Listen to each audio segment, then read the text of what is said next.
आजच्या या विशेष स्पष्टीकरणात आपण इंग्रजी व्याकरणाचा एक अतिशय पायाभूत पण तितकाच महत्वाचा भाग समजून घेणार आहोत. मालकीदर्शक शब्द, ज्यांना आपण इंग्रजीत पॉझेसिव्हज म्हणतो, त्यांचा वापर कसा करायचा हे आपण पाहणार आहोत. मूळ संदर्भ साहित्यातून माय, योर, हिज, हर आणि इट्स या शब्दांची अगदी अचूक आणि सोपी उकल आज आपण करणार आहोत. चला तर मग सुरुवात करूया. आजच्या या स्पष्टीकरणाची रूपरेषा अगदी साधी आणि सरळ आहे.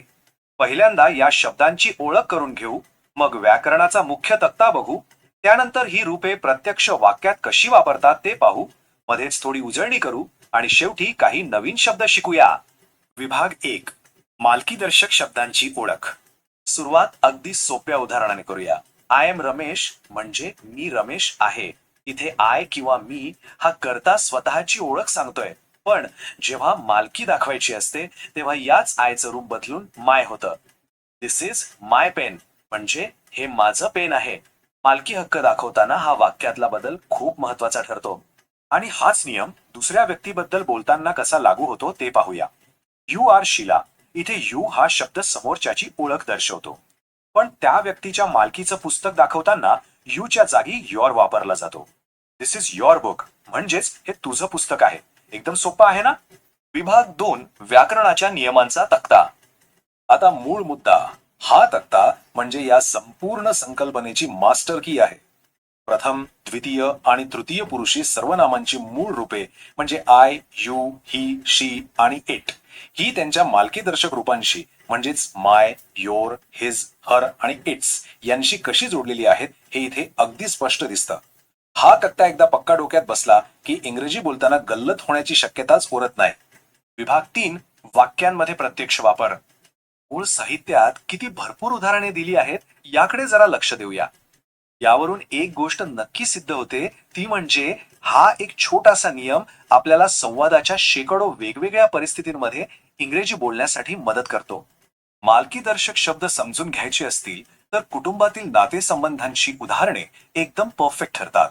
जुई is my sister, Raju is your brother आणि किसान राव इज हर फादर. इथे माझी, तुझा आणि तिचे हे अर्थ व्यक्त करण्यासाठी माय, योर आणि ह यांचा किती अचूक आणि सहज वापर केलाय हे लगेच लक्षात येतं. वाक्ये थोडी मोठी झाली, त्यात एखादं ठिकाण किंवा व्यवसाय जोडला गेला तरी व्याकरणाचा हा मूळ नियम अजिबात बदलत नाही. His nephew is in America किंवा her sister in law is a professor अशा संमिश्र वाक्यांमध्येही हिज, माय, हर हे शब्द अतिशय स्थिर राहतात आणि आपला अर्थ न बदलता उत्तम काम करतात. आणि हो, हे नियम फक्त माणसांपुरते मर्यादित नाहीत. प्राणी किंवा निर्जीव वस्तूंचा उल्लेख करताना इट या सर्वनामाचं इट्स मध्ये रूपांतर होतं. जसं की it is an eagle, its wings are very large. तो गरुड आहे आणि त्याचे पंख खूप मोठे आहेत. इथे इट्सचा वापर अगदी योग्य पद्धतीने केला आहे. विभाग 4, तुमच्या ज्ञानाची चाचणी. आता आपण जे शिकलो त्याचा थोडा सराव करूया. या पहिल्या वाक्याकडे बघू. जर करता यू असेल तर पुढच्या वाक्यात रिकाम्या जागी कोणता मालकीदर्शक शब्द येईल? थोडा विचार करूया. अगदी बरोबर, तिथे योर येईल.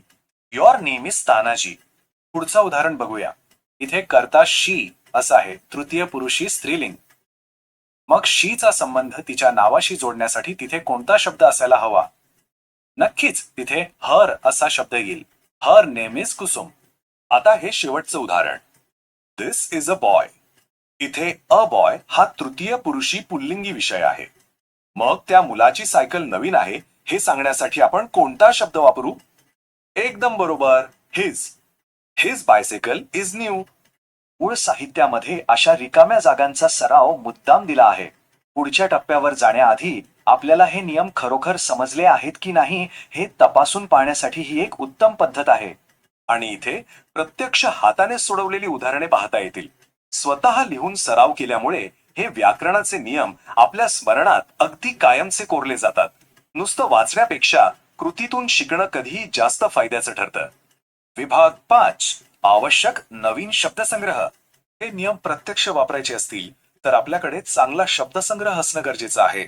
साहित्यात कुटुंबातील नातेसंबंधांसाठी अतिशय उत्तम शब्द दिले आहेत, जसे की अंकल, अँट, नेफ्यू, नीस. माय, योर, हिज, हर या शब्दांसोबत हे नातेवाचक शब्द जोडले की रोजच्या वापरातली हजारो वाक्य आपण सहज बनवू शकतो.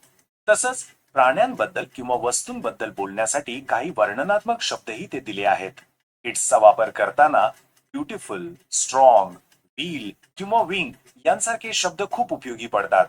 यामुळे आपण जे सांगतोय ते अधिक प्रभावीपणे समोरच्यापर्यंत पोहोचतं. तर माय, योर, हिज, हर आणि इट्स हे 5 साधे सोपे शब्द आजच्या इंग्रजी संवादात किती मोठा बदल घडवून आणू शकतात हे आपण पाहिलं. व्याकरणाचा हा तक्ता कायम लक्षात ठेवूया. या 5 शब्दांवर प्रभुत्व मिळवणं म्हणजे इंग्रजीतून आत्मविश्वासाने व्यक्त होण्याचा मार्ग खुला करणं होय. जर या मोजक्या शब्दांमुळे संवादात इतकी स्पष्टता येऊ शकते, तर अशाच आणखी काही व्याकरणाच्या नियमांची उजळणी केल्यास भाषेवर किती भक्कम पकड मिळवता येईल याचा नक्की विचार करूया.